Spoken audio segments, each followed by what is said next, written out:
दुर्लभ है प्रेमियों, दुर्लभ है और इसको कर्म चक्र भी मिला हुआ है।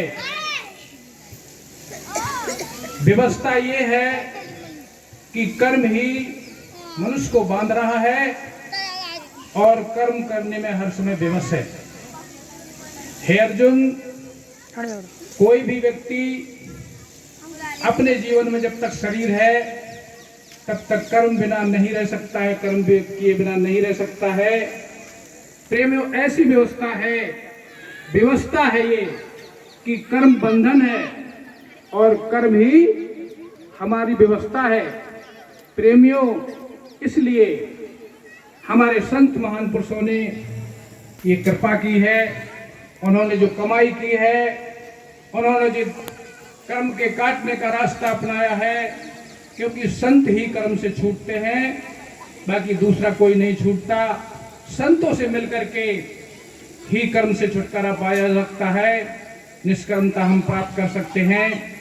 प्रेमियों, ये वो मंडल है जहाँ पर श्री हमारे प्रथम पातशाही श्री स्वामी अद्वैतानंद जी महाराज का ये सभी पंडाल है। प्रेमियों, हमारे श्री स्वामी अद्वैतानंद जी ने एक आदेश दिया था। ये स्वामी निजातम प्रेमानंद जी के शिष्य सार शब्दानंद जी ने अपने ग्रंथ स्वरूप दर्शन में लिखा है और ये श्री महाराज जी अद्वैतानंद जी के इरशाद से निकाल करके लिखा है। जरा प्रेमियों, गौर करने की बात है कि जब जीवात्मा इस शरीर को धारण करता है और संसार में आता है तो एक नियम है। उन्होंने लिखा है कि सुरत का मुकाम आंखों का स्थान है। जैसे ही वो जन्म लेता है, इस पिंड में आकर के उतरता है, तो कर्म करने के लिए उन्हें बता दिया कि सुरत का मुकाम यानी प्राण का मुकाम आंखों का स्थान बनता है, चाहे वो गुरु करे या ना करे। इसलिए उन्होंने कहा है कि इस कर्म चक्कर से बचने के लिए और जब तक यहाँ पर तृप्ति स्थान तक जीवात्मा विराजता है, तब तक उससे शरीर, इंद्रिय और मन से संबंधित कार्य होते हैं और यही कार्य उसको बांधते हैं। प्रेम, जरा ध्यान करना है इस बात का कि जब तक हम यहाँ पर हैं तब तक शरीर, इंद्रिय और मन से हमारे कर्म होंगे और यही हमारे लिए बंधन है, यानी जीव को बंधन है। इसलिए श्री महाराज जी ने एक सुझाव दिया था, एक आदेश किया था। इसलिए सुरत को आंखों के मुकाम से ऊपर की तरफ चढ़ावे और चलावे, ये श्री अद्वैतानंद जी प्रथम पातशाही का आदेश है। इसीलिए सुरत को आंखों के मुकाम से चढ़ावे और चलावे, ये दोनों शब्द लिखे हुए हैं, चढ़ाना और चलाना। प्रेमियों, किसी वस्तु को जब हम स्थानांतर करते हैं तो उसके लिए हम ताकत लगाते हैं। इसको विज्ञान में त्वरण भी कहते हैं। प्रति सेकंड जब हमारा वेग लगता है तो प्रति सेकंड वेग जो लगने पर जो विस्थापन होता है हमारी वस्तु में, उसका नाम त्वरण है। और यही हमारे महान पुरुषों ने कहा है, निरति। निरति इसको कहते हैं। निरति के कारण ही सुरत ऊपर जाती है। तो प्रेमियों, ये हमारे गुरु महाराज जी का आदेश है कि इसलिए सुरत को आंखों के मुकाम से चढ़ावे और चलावे। जिस कदर चढ़ाई होती जाएगी कर्म थकेगा, यानी निष्कर्मता आएगी। और जब तक निष्कर्मता में जीव प्रवेश नहीं करेगा तब तक वो कर्म का बंधन नहीं टूट सकता। और ऐसे ही महान पुरुषों के लिए हमारे मानस में लिखा है कि व्यापहि मानस रोग न भारी और जिनके बस सब दीव खारी। फिर संसार के कर्मों को करेगा। हमारे गीता में श्री कृष्ण महाराज कहते हैं कि योगस्था कुर कर्मणि, इस अवस्था को प्राप्त करके तू कर्म करने की कोशिश कर। तो पहले उस अवस्था को हमें पाना है जो गुरु के मार्ग से, एक मन का मार्ग है, एक गुरु का मार्ग है। मन का मार्ग तृप्ति से नीचे है, जो इंद्रियों का मार्ग है। जितनी भी हमारी इंद्रियों की साधनाएं होती हैं, चाहे वो श्वास की साधना हो, चाहे वो कान बंद करके अनत करने की साधना हो, चाहे हमारी खेचड़ी लगाने की साधना हो, ये सब साधना हमारे इंद्रियों के स्थान से नीचे है, क्योंकि ये सब लिखा हुआ है। जब ये लिखा हुआ है, हमारे हंस योग प्रकाश में लिखा है कि ये सब साधनाएं शिष्यों को गुरु लोग बताते हैं, ये साधना भी बताई जाती हैं, लेकिन ये लिखित है मेरे प्रेमियों। और जब सूक्ष्म कहा है, जो लिखने में आ गया, जो बोलने में आ गया, जो पढ़ने में आ गया, वो सूक्ष्म कहाँ है? हमारे संतों ने सूक्ष्म से सूक्ष्म बताया है। गीता में कहते हैं, श्री महाराज जी कहते हैं, राज विद्या है ये। राज गोह्यम माने गोह्यम से गोह्यम, छिपा से छिपा। अगर पढ़ने में जो वस्तु आती है तो छिपी नहीं है वो, जो इंद्रियों की कार्रवाई में आती है छिपी नहीं है वो। राज विद्या राज गोह्यम पवित्रम तपोत्तमम। प्रेमियों, अगर किसी शरीर से प्राण बाहर होता है तो उसको हम क्या बोलते हैं? ये मिट्टी हो गया। और जब मिट्टी हो जाता है तब कहते हैं उसको छूने के बाद हम नहाया करते हैं। और बहुत से ऐसे हुए हैं, हमें मालूम चला है कि जैसे ही उन्होंने कहा वो तो मृतक हो गया, इसके बाद थोड़ी देर उन्हें उनको प्राण फिर से आ गया, वो तो जीवित हो गया। अगर आपने नहीं सुना हो तो ये बात हुई है। तो जब उन्होंने कहा भाई अभी हम घर जाके इसको मृतक को छू लिया तो हम नहाएंगे, और जैसे ही पता चल गया कि नहीं उसमें तो फिर से प्राण दोबारा आ गया, तो हम कहते हैं नहीं, अब नहाने की जरूरत नहीं है। तो पवित्र करने वाला कौन है? जो इसमें आप हैं। और आपके बाहर होते ही ये अपवित्र होता है, और आप जब तक इसमें हैं तब तक ये पवित्र है, उत्तम है, सबके धर्मों के अनुकूल है। चाहे हमारी माँ बहनें हो, चाहे पुरुष वर्ग हो, चाहे जात में कोई भी हो, सबके धर्मों के अनुकूल है। सुसुखम, सुख देने वाला है और करने में सरल है। लेकिन बशर्ते इस विद्या का देने वाला गुरु मिल जाए। ये हमारी जो संस्था है अद्वैत मत है। आ माने नहीं द्वैत, जहां पर द्वैत नहीं है। प्रेमियों, सांस जब अंदर जाती है तो ठंडी है, और बाहर जब निकालती है तो वो गर्म है। ये गुणों में है, लेकिन हमारी शक्ति जो इसमें है, क्योंकि सांस वायु तत्व है और इसका आकाश व्यापी इसका स्थान है, और आत्मा ब्रह्मांड व्यापी आध्यात्मिक शक्ति है। वायु आकाश व्यापी भौतिक तत्व है, और आत्मा आप ब्रह्मांड व्यापी आध्यात्मिक तत्व है। इसलिए हमारे महान पुरुषों ने ये आदेश दिया है कि उन्हें कहा था, मेरे द्वारा नाम दान देने की जिन महात्माओं को आज्ञा है, ये स्वामी जी का, स्वामी अद्वैतानंद जी का आदेश था। मेरे द्वारा नाम दान देने की जिन महात्माओं को आज्ञा है, वो सावधान हो जाएं, सावधान हो जाएं, अपने को पवित्र बना डालें। ये महात्माओं के लिए खासकर आदेश था कि अपने को पवित्र बना डालें। पवित्रता क्या है? तो पवित्रता मैंने बता दिया आपको कि गीता के अनुसार जो आत्म तत्व का जानकार होता है, जो उसका अभ्यास करता है, वो पवित्र हुआ, बाकी सारे अपवित्र हैं। इसलिए प्रेमियों, जिस इस मंडल जो अद्वैत मत है, जो मत चला आता है, उन्होंने कहा है, गीता में कहते हैं कि यदा यदा ही धर्मस्य, कहते हैं जब जब उस सत्य वस्तु का, उस सत्य ज्ञान का अभाव होने लगता है, तब फिर मैं आता हूं। क्यों आने की जरूरत पड़ती है? क्यों? कि कहा गया है, स्वामी विवेकानंद कहते हैं कि संस्था का संस्थापक, जैसे इस अद्वैत मत के संस्थापक दयाल स्वामी अद्वैतानंद जी महाराज, जिन्हें दादा गुरुदेव भी कहते हैं, ये संस्थापक है। और उन्होंने कहा विवेकानंद जी ने कि संस्था का संस्थापक अपने समय में पूरा कामिलो आमिल होता है, लेकिन उसके बाद के पंथी भटकते हैं। ये क्यों कहा? अगर ऐसा नहीं होता तो यदा यदा ही धर्मस की बात क्यों चलती? हमेशा वही चलता रहता। लेकिन ये होता है क्यों? कि जितनी कसौटी पे, क्योंकि खरी कसौटी है नाम की, खरी कसौटी नाम की, खोटा टिकी न कोई, और नाम कसौटी सो सहे जो मर्जी हो। जिंदा मरना क्या है? जिसकी यहां से सारी चीज निकल गई वो जिंदा मृतक है। और यहां से कैसे निकलेगी? प्रेम में ये यहां पर ये बनता कैसे है?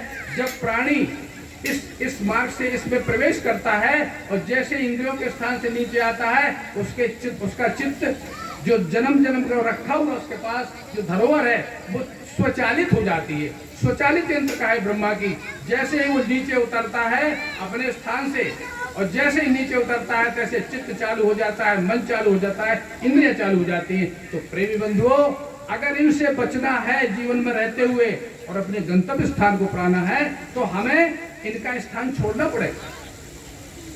इंद्रियों का स्थान, हमारे संत मत कहता है कि ये इंद्रिय दमन निग्रह से ही, इंद्रियों को संयम करने के बाद ही साधना है, और जब तक इंद्रिया और मन संचालित है तब तक साधना नहीं है। इस्लाम में भी कहते हैं अज्जो नफस कसी, कि पहले अपने नफ्स पे काबू कर ले तब नमाज कर। और हमारे में भी कहा है कि एकाग्र चित्त होके, एकाग्र कहां करना है। वेद का एक, अथर्ववेद का एक श्लोक है कि युक्तेन मनसा वयम, हम जुड़े हुए मन से, काहे में जोड़ना मन, जो हमारा अंशी है, जो मन का ताकत देने वाला है, उसमें जोड़ना, तभी तो अद्वैत है वो। हम जहां से शरीर के इंद्रियों के साथ चिंतन में आए, मन चालू हुआ, और अगर आप समझ जाते तो सिमटे हुए होते हैं, तो मन कोई रचना नहीं है। उन्होंने कहा युक्तेन मनसा वयम देवस्य सप्तुस्सवे स्वगर्या सत्या। ये अथर्ववेद का मंत्र है कि युक्तेन मन से, जुड़े हुए मन से किसमें जोड़ना है, जो हमारे कृष्ण महाराज कहते हैं। क्या कहते हैं?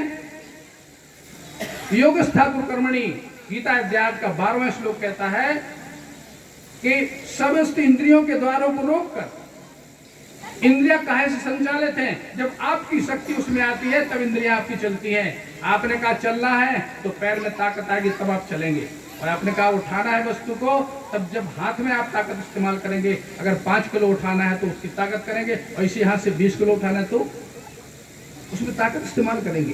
तो जब तक आपकी ताकत हाथ में नहीं आएगी, जब तक आपकी ताकत आंख में नहीं जाएगी, जब तक आपकी ताकत कान में नहीं जाएगी, और कान खुले हो आपकी ताकत उधर चलेगी तो सुन नहीं पाएंगे। इसलिए प्रेमी बंधुओं, उन्होंने कहा है कि देखिए सुनिए गुनिए मन माही और मोह मूल परमार्थ नहीं। परमार्थ का शुरुआत इस इंद्रियों के ऊपर से शुरू होता है, ये हमारे संतों ने कहा। लेकिन वही बात कि बरगस्ता होते हैं। भैया थोड़ा सा मैं इशारा कर देता हूं, क्योंकि ये नियम है प्रकृति का। हजारों लाखों जन्मों से और जिस भी योनि से गया उसने यही काम तो किए। परिवार बनाया, खाया पिया सोया, यही तो किया उसने।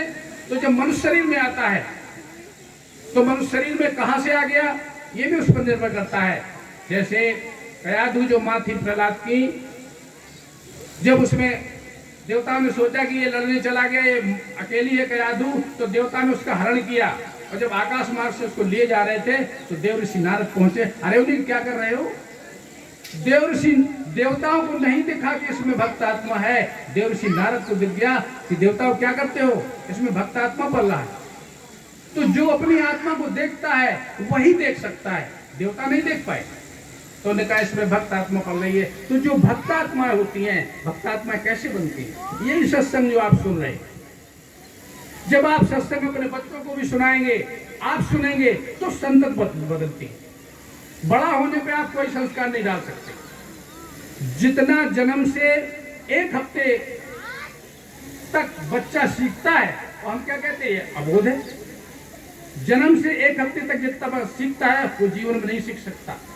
इसलिए जो सीखता है वो क्यों सीखता है? क्योंकि उसकी जो शक्ति है वो कंसंट्रेशन में होती है। और यही हमारी विविधता है कि हमारी शक्ति फैल चुकी है। तब उन्होंने कहा है कि रोम रोम से उस शक्ति को जब हम कहते हैं कि हे अर्जुन, समस्त इंद्रियों के द्वारों को रोककर, प्रेमी बंधु इंद्रियां 10 हैं, अगर हाथ से रोकने वाली बात होती तो कैसे रोक पाएंगे? तो जिस इंद्रिय से आप शक्ति हटाएंगे वो द्वार बंद हो जाए। हमारे महान पुरुषों ने कहा है कि समस्त इंद्रियों के द्वारों को रोककर कैसे रोकेंगी? जब आप यहां से ऊपर शक्ति का कंसंट्रेशन ऊपर करेंगे तो आपकी सब इंद्रियां काम तो करेंगी लेकिन विषय नहीं करेंगी। ये हमारे संतों का मार्ग। सददयाल स्वामी अद्वैतानंद जी जो स्पष्ट कहा था, क्योंकि यहां से जब अपने स्वरूप में जाता है तभी मुक्त है। मुक्ति केवल एक है जिससे वो अपने विषयों से छूटता है। तो उन्होंने कहा है कि अपने प्राण को मस्तक में अच्छी प्रकार स्थापन करके आप हाथ में प्राण स्थापित करेंगे तब वस्तु को उठाएंगे, कार्य कर पाएंगे। पैर में स्थापित करेंगे तब चल पाएंगे। तो उन्होंने कहा है कि इंद्रियों से ऊपर के हिस्से में जरा इसको स्थापित करके दे, तो वहां का फल क्या होता है, अर्थात मन को विषयों से हटाकर अपने प्राण को मस्तक में स्थापित करके जीती हुई इंद्रियां और मन बुद्धि है जिसकी, कब जीती जाएंगी ये, जब ये कार्रवाई होगी। फल पहले लिख दिया और कार्रवाई चौथे नंबर पे है। सब इंद्रियों के द्वारों को रोककर नहीं रोक पाएंगे, अर्थात विषयों से हटाकर नहीं कर पाएंगे, मन को हृदय में करके नहीं कर पाएंगे, तथा अपने प्राण को मस्तक में स्थापन करके इसको करने से तीनों अपने आप बनेंगे। तब कहा है कि अपने आप होता है भजन। श्वास तो सब में चलती है भाई, और जब आप पिंड में आए थे और जब नीचे नहीं आए थे तो श्वास नहीं था। कौन जिंदा किया था? आप अपनी सांस को बाहर करिए, सांस को बाहर धक्के देकर किसने रोका? वही है आप अपनी सांस को बाहर करके जब रोक लेते हैं वो है आप सांस नहीं है। सांस सिर्फ कार्रवाई के लिए मिली है। इसलिए प्रेमियों, हमारे संतों का मत है, कोई मैं अपनी बात अपने तरफ से नहीं कह रहा। इसलिए प्रेमियों, बहुत अच्छा मंच है, बहुत अच्छे आप श्रोता हैं, लेकिन सुनते चलिए। सुनना है, सुनने लायक चीज को सुनना है। क्यों कि हम काहे के लिए आए? मनोरंजन के लिए नहीं आए, हम अपने जीवन के कल्याण के लिए आए। यहाँ पर कल्याण क्या है? कल्याण क्या है भाई? अगर पूछ दिया कल्याण क्या है, तो आपका कल्याण और जीवात्मा कल्याण। आप जीवात्मा हैं, जीवात्मा का कल्याण है कि अपने स्वरूप में जाए, इसके अलावा उसका कोई कल्याण नहीं। इसलिए प्रेमियों, ये अद्वैत मत है जिसमें दूसरा नहीं है। इस शरीर में, पिंड में प्राण उतरा है इस स्थान से और नीचे तलातल तक चला गया। हमारे गुरु महाराज जी के यहाँ आरती बनती है, तले की वस्तु गगन ठहरावे। कैसे ठहरेगी? तले की वस्तु गगन ठहरावे, गुरु जी के शब्द सर से। ये है गुरु का बाण। गुरु का बाण है जिससे हमारी ताकत ऊपर ठहर जाए, बाकी सब अपने मनमत के बाण है। ग्रंथों में देख लो, लिखा है। एक और श्लोक लिखा है हमारे अथर्ववेद में, नमो प्राणाय यस्य सर्वदम वसे। उस प्राण को नमस्कार है। प्राण को नमस्कार कैसे होगा? जब प्राण प्राण में जाएगा, ये है प्राण को नमस्कार। और प्राण अगर बाहर लगा हुआ है, अभी आप बैठे हैं तो कुछ लोग कह भी देते हैं कि तुम्हारा प्राण तो घर में रखा है। यानी प्राण दो रूपों में काम करता है, चित्त रूप में भी बाहर। कहते हैं दो किस्म का है ये, एक मकानी, एक सैलानी है। जब आप सोते हैं तो आपकी सांस चलती है, वायु चलती है, नाड़ियां चलती हैं और आप स्वप्न देखते हैं। तो ये दो किस्म से काम करता है। जागृत में भी वही है, हमेशा बाहर है। इसको घेरना है। इसकी रस्सी क्या है? अभी आप हमारी बात सुन रहे हैं और आपके पीठ में कोई हाथ रख दे तो सुनने में कट लगेगा, क्योंकि आपकी शक्ति में डिस्टर्ब हुआ। इसलिए चित्त का अचेत होना केवल शक्ति के द्वारा है, बाकी ये नहीं हो सकता। विवेकानंद जी कहते हैं कि चित्त को शक्ति में जोड़ने का नाम साधना की शुरुआत है। प्रेमियों, आप तिलक बिंदी लगाते हैं, हमारे महात्मा जन यहाँ पर चंद्र लगाते हैं। ये स्थान क्या है? ये स्थान है पिंड और ब्रह्मांड का मध्य और भ्रूमध्य है। ये यहीं पर हम आके टिक गए हैं और जितनी भी साधनाएं मिलती हैं यहाँ से नीचे मिलती हैं। इसलिए प्रेमियों, जिन खोजा तिन पाइया, ये क्यों कहा? तो खोजना चालू नहीं है। हम अपने बच्चे को पढ़ाने भेजते हैं, 5वीं के बाद छठवीं कराना है तो 5वीं वाले के पास रखेंगे। जब हमें बाहरी शिक्षा के लिए गुरु बदलता नहीं है, हमें उस शिक्षा की जरूरत है। और अध्यात्म के लिए उन्होंने कहा गुरु दूसरा मत करो। अरे दूसरा है कहां भाई? ये क्यों मीठी चटनी चलाई जाती? इसलिए हमारे गुरु महाराज जी कहते थे कि संसार की माया से निकलकर जीव गुरु के पास जाता है। और बोले गुरु की माया में फंस जाता है, तो गुरु की कौन सी माया भाई? ये बात अकाट है। गुरु की माया क्या है? गुरु की माया आप सब लोग समझना है। गुरु की माया कब समझ में आएगी? जब आपको आपका अपना स्वरूप पता चलेगा। इसमें शक्ति है, प्राण तो है लेकिन जड़ है। जब तक इसमें शक्ति प्राण का आपको बोध नहीं होगा तब तक वो नीचे के तलवे से ऊपर नहीं जाए। जय हो।